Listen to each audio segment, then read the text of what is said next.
Catholic was the feast day of a Catholic saint by the name of St. Agnes.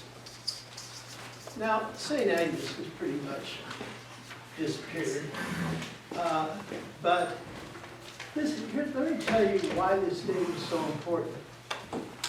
On St. Agnes' Eve, the young girls, oh, by the way, St. Agnes died a death because she wouldn't give up her virginity on demand, and so she died for her, and she said because she was a Christian, and she died for that. But anyway, she was prayed to and venerated for centuries, but particularly in the Middle Ages. And on St. Agnes Eve, the young girls, if they went through a certain routine, they had to say certain prayers to Mary, and they had to do certain things. This varied from place to place. But on St. Agnes Eve, if they did all these things correctly, they would then fall asleep. And in the dreams, they would see, each one would see her future husband. So this day, in many ways, was much bigger than Valentine's Day back in the Middle Ages. And it's St. Agnes Eve, by the way, that by tradition in Europe is the coldest day of the year, or the coldest night of the year. So I got interested in this subject and looked up Dallas weather to see what's the coldest, what's the average lowest low that you have every year in Dallas. And it's January 21st. Right? So it's we don't have much of winter compared to Europe, but it still can get pretty chilly here, and as you all know. Now, I want to talk today about the Friars. By the way, the word Friars just means brothers, all right? I want to emphasize this because it's kind of non-sectarian, right? It's brother. They're brothers. They're together. There you go. Okay, but can he see it there on that screen? I hope so. All right. So these are friars, and we think of them as holy men who spend their lives helping people, right? But the official designation is Mendicant orders. Mendicant. Now, what a strange name, because mendicant means beggar, right? Now, we certainly have not gotten out of the world of beggars at all. Here we are, and you can drive out to the nearest corner almost any day and find somebody begging with a cardboard sign. Oh, by the way, somebody had a great idea at the University of Texas in Dallas. Somebody at the business school did a whole hallway, went out and just picked up these signs, bought them or people gave them to them, all these signs, and lined them all up along the hall. And it's amazing the variety, but also there's always this core message, right? Usually it has to do with somehow needing money for something, right? And homeless is a very typical word that's used in it. And well, there are laws against this, panhandling and all that.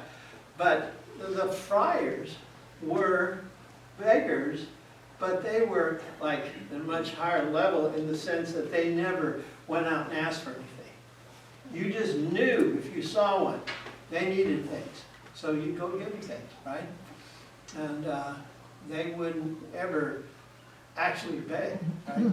But this idea, the concept of mendicant is that you just live with what you have. and that you don't own anything. And we'll see how this plays out now in the life of the most famous of all friars, and certainly the man who invented the concept, and this of course is Francis. Now I want to tell you very quickly the story of Francis in case you don't know the story of Francis. So Francis was born in Assisi, and this needs to be on your bucket list, right? I always tell my students the story of how the term bucket list got started, and you may have heard me say this before, but they always go, really? And so here's what happened. Back in the 1800s in America, 90% of the people, particularly before the Civil War, lived on farms. And most every farm would have a barn. Farm life was very tough. And sometimes people just couldn't take it anymore and it would be in despair and gave up. So they decided to commit suicide. But the way they would commit suicide, they go to the barn, find a rope. There'll always be a lot of ropes in the barn. Throw the rope up in the rafters, pull it down, make a nice noose, very correctly done, and then go look for a bucket, right? And so then they get that bucket right under the noose, step on the bucket, hit the noose, tighten it up, and then kick the bucket. So we say bucket list, but that's been shortened over the years from kick the bucket list, right? So these are the things you have to do before you kick the bucket. But I guess people like that so much that it's just survived down for, you say, in a kind of crass way, they'll say, what happened to George? You see George around here all the time. Oh, George kicked the bucket. Well, originally that would have meant he committed suicide. That just means he died, right? But anyway, how did I get off on kicking the bucket? Francis. Bucket list. So, yeah, so on your bucket list, I hope you have one.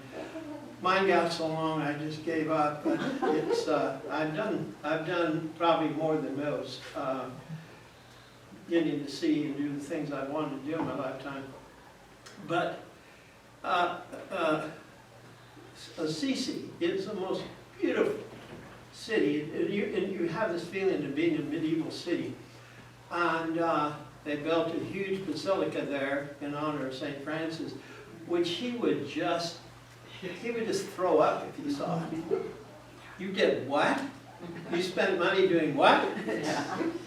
Then they put him in they put his relics in a huge concrete thing so nobody could ever, get close to him or touch him. I mean, it's just awful. Everything that he believed in was destroyed in a way when after he's gone, to make him into a saint, to venerate him. But let me tell you his story. He's called Francis because his father sold fabric and would travel back and forth from France. And the father was in France when the boy was born. The mother named him Giovanni. So in history it should be John, right? Giovanni. But the father comes home and says, oh my goodness, here's the baby. Oh, good. Yes, the wife says, I've named him Giovanni. He said, no. I was in France when he was born, so we're going to call him France, which comes out Francis. My name, middle name is Francis, because my grandmother, a hardcore Norwegian Lutheran, venerated the ground that St. Francis walked on. So my father was born on his festival day, and therefore he was named Francis, and I'm named after my father. Yeah, it's funny how you get names. My mom expected a girl, knew it was a girl, had named the girl Pauline. I show up, Paul. So it's weird. Anyway, so Francis's father, named Francis, and what you have to think of with Francis is a spoiled little rich kid. Now this is the same story essentially as Siddhartha Gautama, the Buddha, a spoiled little rich kid who had everything. Well, that's Francis. I mean, his parents, oh my God, they gave him anything he wanted.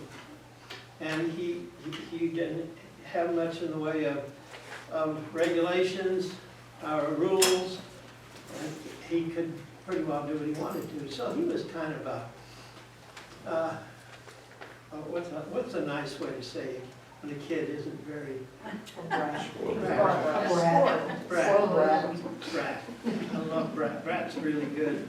And so anyway, he grows up. He goes into the military. He gets wounded. That kind of starts to affect him. He comes back home and has, somewhere along the line, he has a kind of what we call a religious conversion. Now remember, he's Roman Catholic. He's very, very good Roman Catholic, but yeah, he realizes that he can't live a normal life. His father wants him to take over the business, and he says, "No, Dad, I can't do that." Well, you got to. How are you going to afford to be married and all that? I'm not going to be married. I'm going to help people. And so this argument goes on and on. Finally, one day in the square, in the town square in Assisi, which you will see, they're having an argument. And Francis and the dad just can find no conclusion. So finally, Francis takes off all his clothes, naked, folds them out in a little pound, hands to his father and says, "These are yours," and leaves. And that's the end of that relationship. And I don't know that he kept up any kind of relationship with his family after that. But anyway, he goes down the hill. And the tourists always go to Assisi, which is certainly where we're staying, but they don't necessarily go to this place called the Porch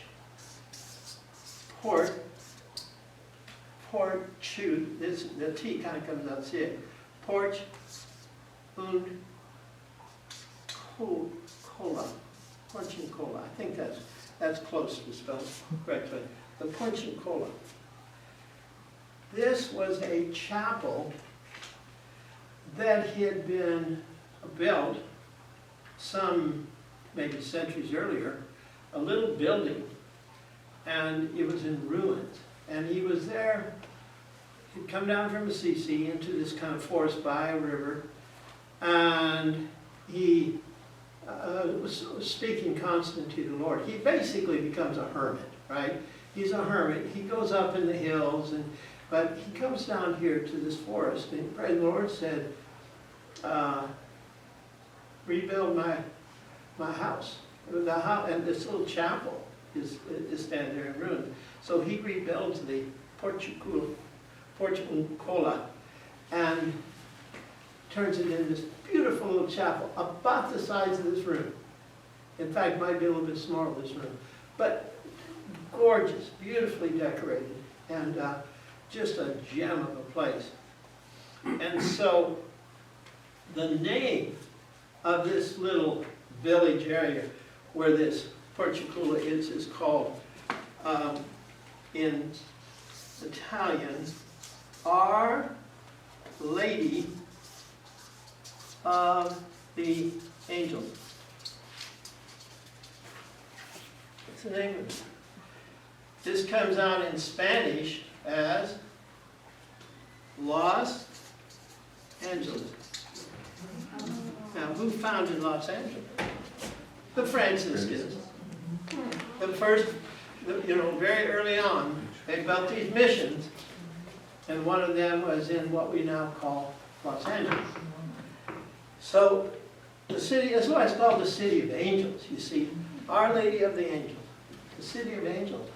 But this is only because they made all their missions after somebody or some place that they idealized, right? And so you can go to California, you know, go up and down the coast at these missions, and they all have Franciscan names. Now, Francis then built his little chapel, but he would go out and he would take a cart and ask for bricks. He wouldn't really beg for bricks. He'd just say, he'd go to a building site somewhere and say, you have some extra bricks that you're not going to use? I'd say, sure, help yourself.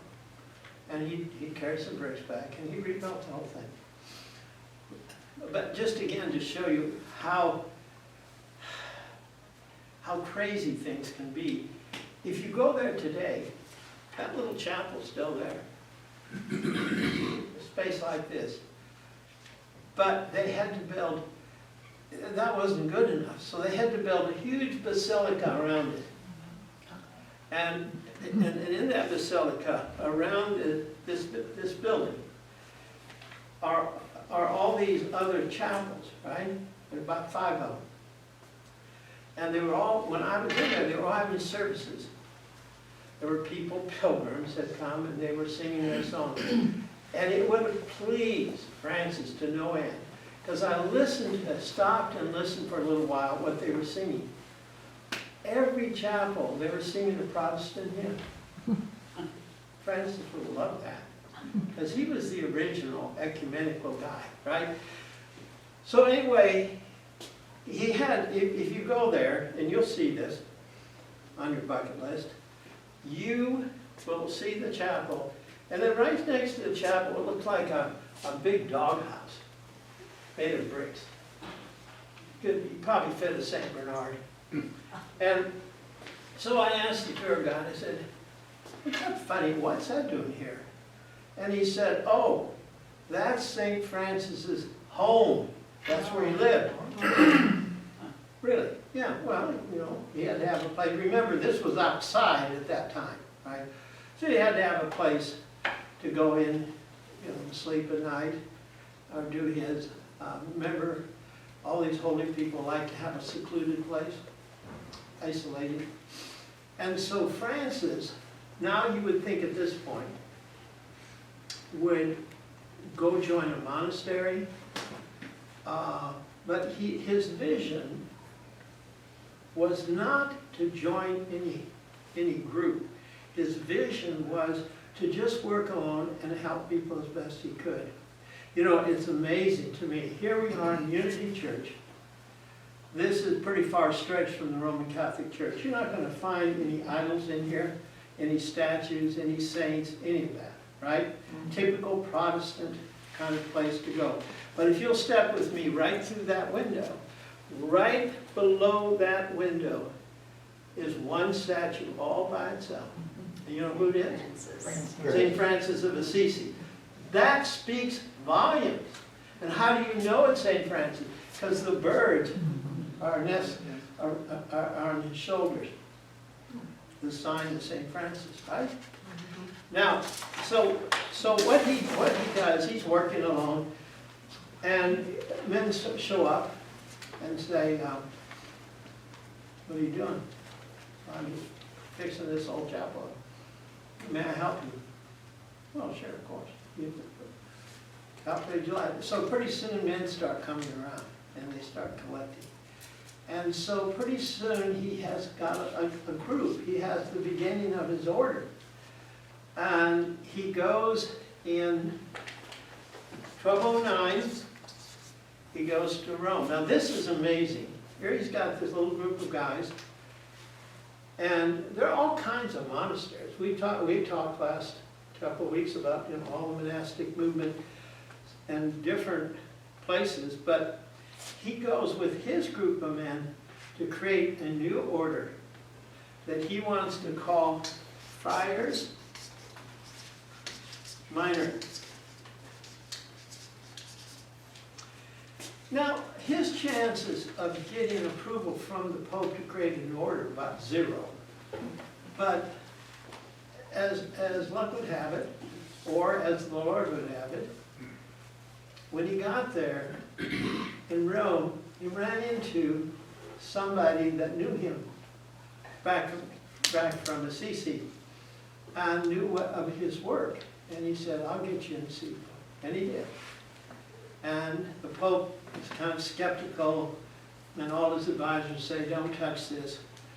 But finally, in 1210, creates the Order of Friars Minor. Now, this is one of the great moments in a way, because the Friars Minor then are incorporated in the Catholic Church. This is totally against what normal religious people do. In the Catholic Church, you can be a religious, which means you can be a priest, a nun, you can be a monk, or now you can be a friar, you see. And to be a friar is a different kind of life. So the idea is they're going to help people, they're going to be missionaries, they're going to be teachers, those two primarily, they're going to be preachers. They're going to do what they need to do to help people, but they're going to do it outside the monastery and outside the church. That's what's new. That's what's absolutely new. An order working outside the church. Now, the Franciscans will still have houses, right? They'll still have places where they live, but they will not have monasteries. And they're not confined to that. And they go out, and they spend time in the community. And now the Franciscan order, or we might say orders, because the Franciscans fragmented many, but you put all the Franciscans together, you have the largest religious, Roman Catholic religious movement in the world. They're missionaries all over the place. And what would they say the development of California, or for that matter Texas, would be very different if the Franciscans hadn't been here. So Francis gets the order, and then the problems begin. Because Francis cared nothing about organization. He had no gift for organization. He had no gift, because he wasn't about to control anybody to do anything, right? He didn't want to have a rule, you know. All these monastic orders had rules, no rules, right? And so, in time, even during Francis's lifetime, they break into groups. And there's about 4 major Franciscan groups. I'm not going to go in this today because this gets very kind of specific. But generally speaking, the whole idea is whether or not they can own property. Okay? So Franciscans are working in community, let's say San Antonio.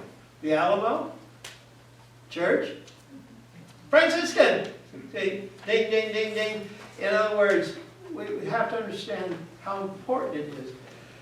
And the Franciscans had this idea, Francis had the idea that nobody should own anything. And by the way, there are certain Christian, particularly Pentecostal groups that believe the same thing. Ministers don't get paid anything. People just show up and give money. I had a friend, a student, whose husband was one of these Pentecostal ministers. And she had to wear hair in a beehive and wear long dresses and no makeup, but she was gorgeous anyway. But she told me this story. And she said that the car broke down. They had a, used car, but they had no money, right? And so in church, the pastor says, I'm sorry I was late to the meeting Tuesday, but our car broke down. And so, we're trying to figure out something. The next day, a new car is out in front, and the keys are in the mailbox. Nobody ever says anything. They just have a brand new car. That's the way they operate. Food shows up. when they need sometimes just cash. So that's just the way they operate, right? Well, anyway, so Francis then does some weird things. This is the time of the Crusades are still going on here. So he feels like if he goes over there, he can make a difference. So he goes to Egypt with his little group, and he goes and talks to the Sultan, the head honcho in Egypt, and tries to convert him to Christianity.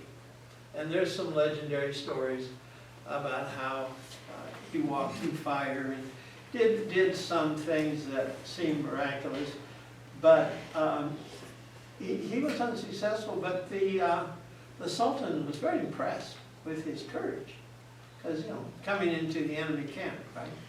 And so, but I think that experience helped him understand the complexity of the whole thing. So, if you go into the church in Assisi, this is the only thing I really liked about it.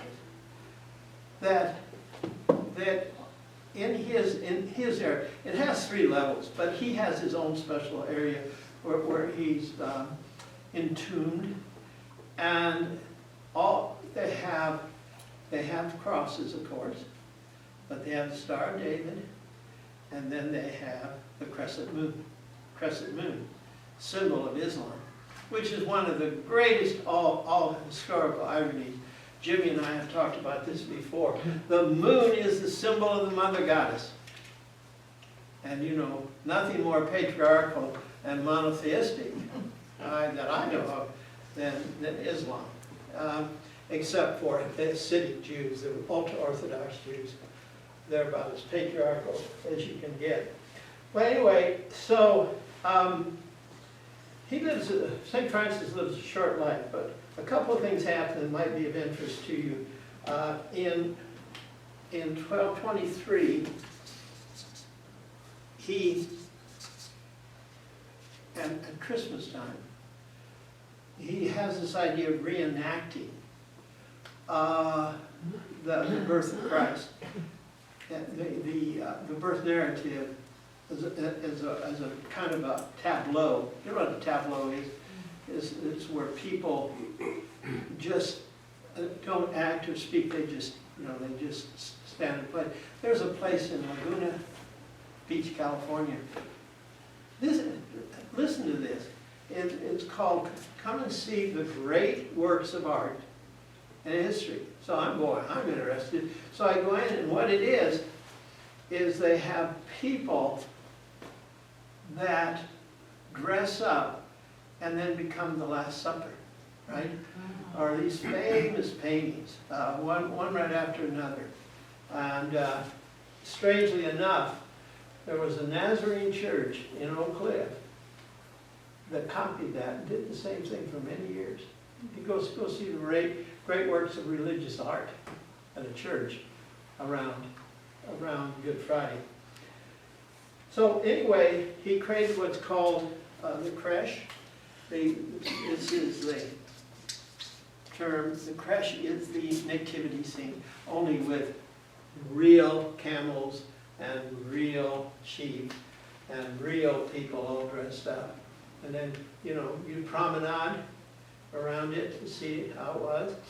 And that was a big thing. By the way, did it ever occur to you the word prom is short for promenade? And it's what you do at a prom. Couple prance around, and then they're announced, right? And you can still see this in Mexico. There are these old colonial cities where the rich gentry, the rich people, would come, and their daughters would come to that magic age of 15, and now they're ready to see. So they would bring them out, and the men would line up, around the city square, and they'd go around and round and promenade, right? And it's the same thing, right? It's kind of coming out. So when you go to high school, it's funny, in 1970, during the hippie period, they did away with so many old traditions. But one that would not die was prom. dress up, and it's coming out. For many people, it's, now we're adults, right? It's amazing. And surprisingly, in American culture, in the 1980s, we had something called the grunge movement. Now, I am so interested in the grunge movement. It came out of Seattle. And the idea was you dress down instead of dressing up, right? And like so many styles, they come and go. Remember when we had, what do you call, when you have your leg and it flares up? Bell bottoms. Thank you. Bell bottoms. That was a big hit. It went away. Now, I saw it back not too long ago. Things get recycled. But grunge didn't leave. People started dressing down. Before the grunge movement, 1970, when I came to Dallas, you didn't go to church unless you had your coat on at the time. Maybe in the summer you could get away with just maybe carrying the coat, but you still had to have your tie.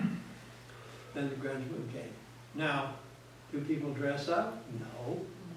For church? No, not particularly.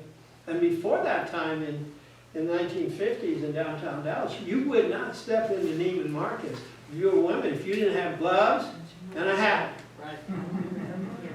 Let me ask you a question. If you went this Sunday morning somewhere in Dallas to a church where all the women have gloves and hats, where would it be? Potter's. That's right. Go down to the Potter's house, take a look. First time I went to Potter's house. Potter, I'm sorry to digress, but this is so interesting.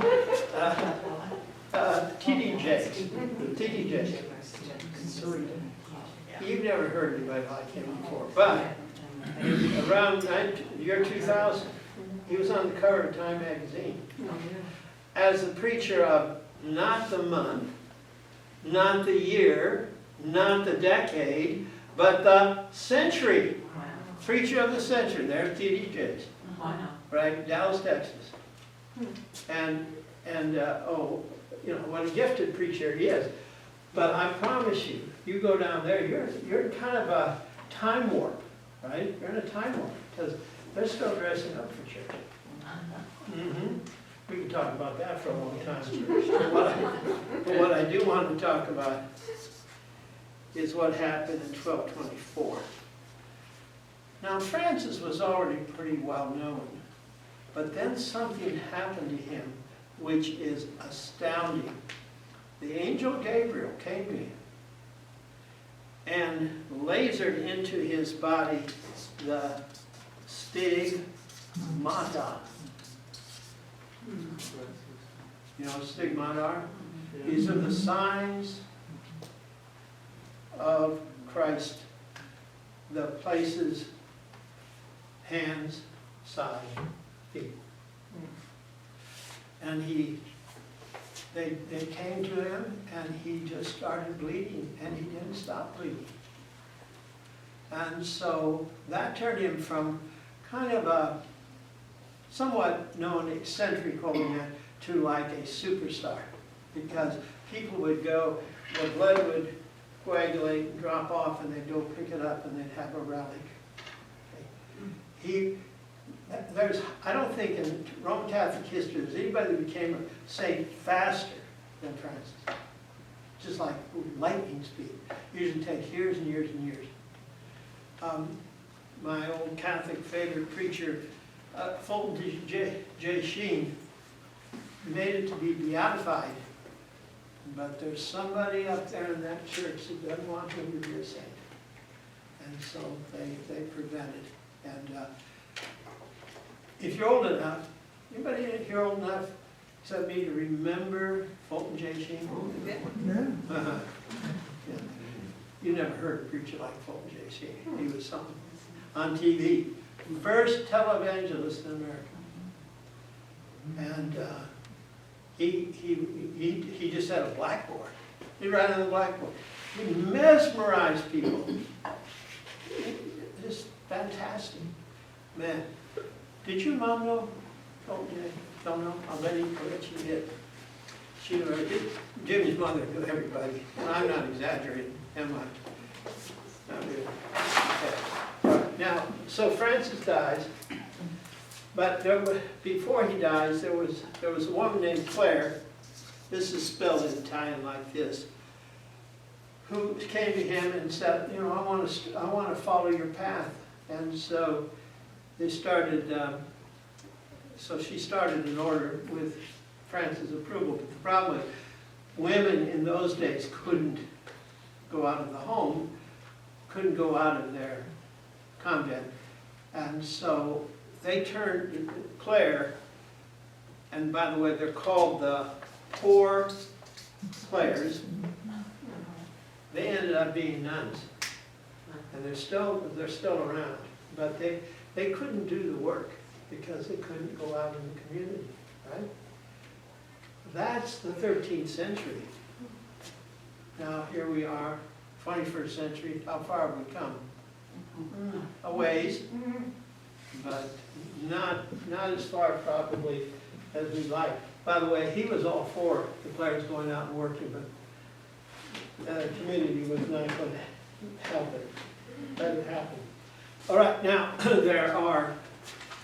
there ended up being 4 orders, Mendicant orders, orders of friars. We have the Franciscans, and then they have 4 major groups, and then you have the Discalcid Carmelites. Now, decalcid Carmelites, calcid means shoes, dis means without shoes. So St. Francis never wore shoes. So to be real true believers, the Carmelites already existed, but they became Franciscans. I mean, essentially. They became friars. So they took off their shoes. Now, I've noticed, because I've been to the Calcid Carmelite convent in Arlington. Now, this is a trip. So here you are, you know, you're in the congregation, and the sisters over there on the other side of the iron bars. Looks like San Quentin, right? And they're over there, and I'm looking to see if they have any shoes on. They have sandals on. So this is a technicality. Calcid means shoes. So sandals aren't shoes. Yeah, so there's always a workaround. Every religion, everything has an exception to the rule, right? And that's an amazing thing. Then you have the famous Augustinians. Now, strangely enough, the Augustinians were probably one of the very oldest orders in Europe. You know, we talked about the early orders over there in Egypt, but the oldest orders probably in Europe are the Augustinians. They were hardcore monastics following St. Augustine, but they were very taken, for whatever reason, by Francis's model, so they became mendicants. Now, why is that important? Because one Augustinian was able to leave the monastery because they had become mendicants and work in the world, work in the community. In fact, he worked at the University of Wittenberg. His name, of course, Martin Luther. And so he was Augustinian. And then we get to the other big order, the Dominicans. Now let's see how I'm doing time, Carolyn. So You're on. we always have a photo finish here. So I'm going to tell you about Dominic. Okay, Dominic's from Spain. Dominic was a military guy, but he also had a conversion. We don't have time to go into all of that, But the thing that's interesting is his mother, when he was born, his mother had a dream, just before he was born, that out of her womb came a dog carrying a torch out into the world. So she called him Dominic, but it's really Dominican was his name, meaning canine, right? Dog, Dominique, Lord. See? And later, when the Dominicans get in the Inquisition, they're literally called the dogs of the Lord because of the horrible things they do. Not to mention the witchcraft hunts they went on and all of this. Now, the Dominicans are in order that then, let's just do one more sheet here on the Dominicans. So the Dominicans started out, they went to see the Pope, and he wanted, Dominic wanted to be outside of the normal world of the monastery, but he wanted to do preaching. So they're called the Order of Preachers. You know, we call them, or generally they're called Dominicans, but this is their official name, the Order of Preacher. So he was allowed. And the reason is because Dominic had been very successful fighting against a heretical order known as the Cathars. The Cathars were in southern France.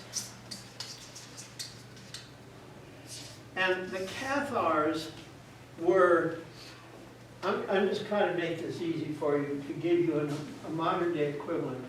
Very similar in some way to Christian Science, because they were very much into the idea that the physical world, to a large extent, is an illusion, and certainly the manifestations of the physical world, such as illness, sickness, these are illusions, and it's all about how you understand the world, how you understand humans' place in the world.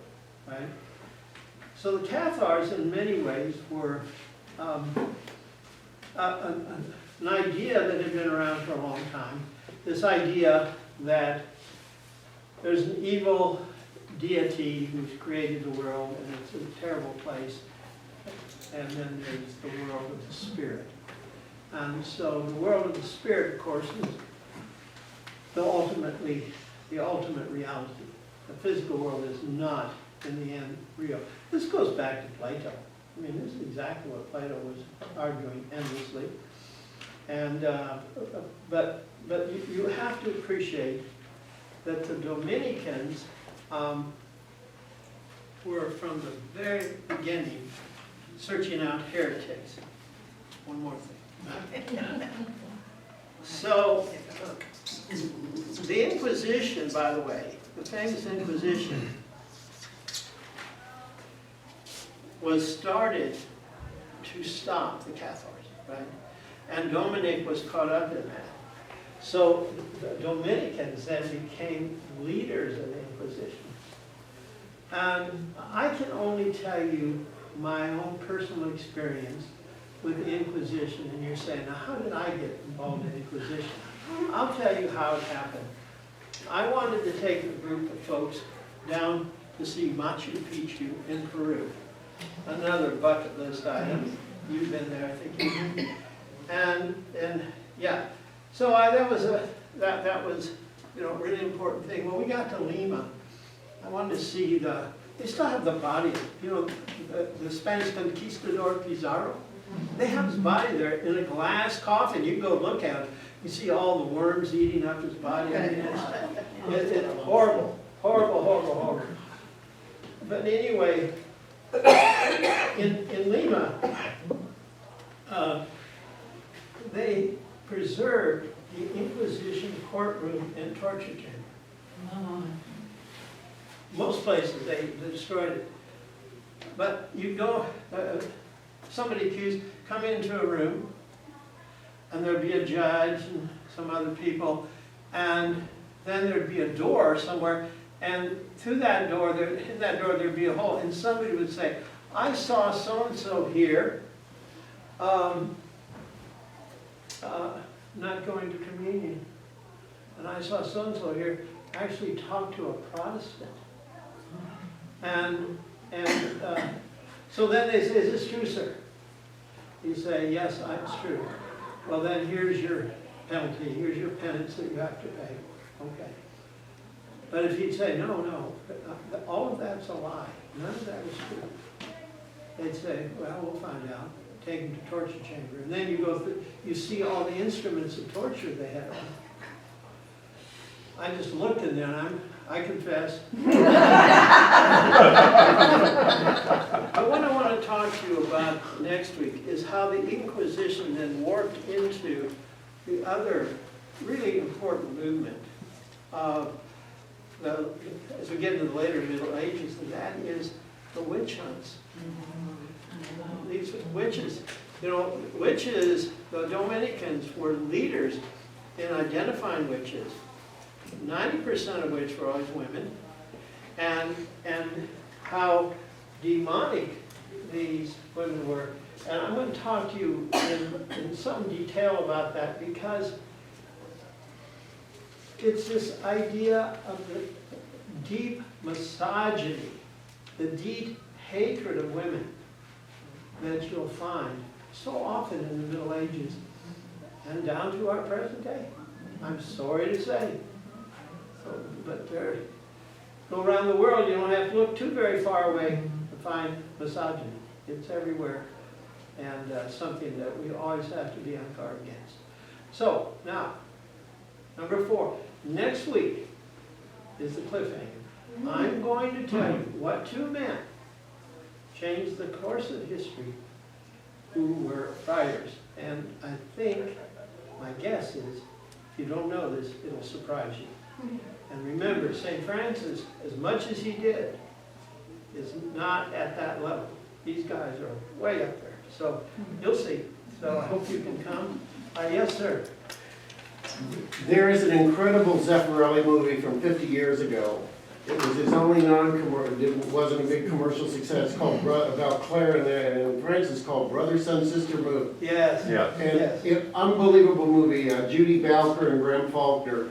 And I used to be in a group like 10, 15. We had an annual viewing of that movie. Oh, annual viewing. How good is that? Yeah. Oh, we had one guy who is a friend, a lay Franciscan, a friend of ours, a guy named David, and he would bring us together. And we haven't done it in a while, but if you really, it is just the most beautiful rendering, and Yeah. it's built about, the movie is built around their rebuilding San de Leon. Wow. Yeah, and if you haven't seen it, it's really worth it. I want you to meet my friend Dr. Jim Long over here afterwards. I'll introduce you, because he's very much into these movies, and that he knows that movie well. So if you can just Have you seen it? A long time ago, Yeah. and I do What was the remember. name? Brother, Son, Sister Moon. It's black and white, isn't it? And No, it's in color. color. And, What year? and shows him up from the back where he's handing the priest his clothes, Yeah. And all of that, yeah. Yeah. It was incredible. What year was the movie? 1972. 72. Wow. Yeah, okay, well, we'll have to make it our business, try to see that movie again. Yeah, is it on YouTube, do you know? I do not know. We used to watch it on cassette and then CD, but I don't know where it is now. Wow, okay. Well, we'll try to see that again. Yeah. There's another movie like that that you'd love if you haven't seen it, called Black Orpheus. Now, there's a movie. It's a Brazilian movie, and that'll just knock you over. It's it's basically the Greek Odysseus, but put in Rio de Janeiro. Oh my God, it's amazing. Okay, thank you all. Thank Bye. you.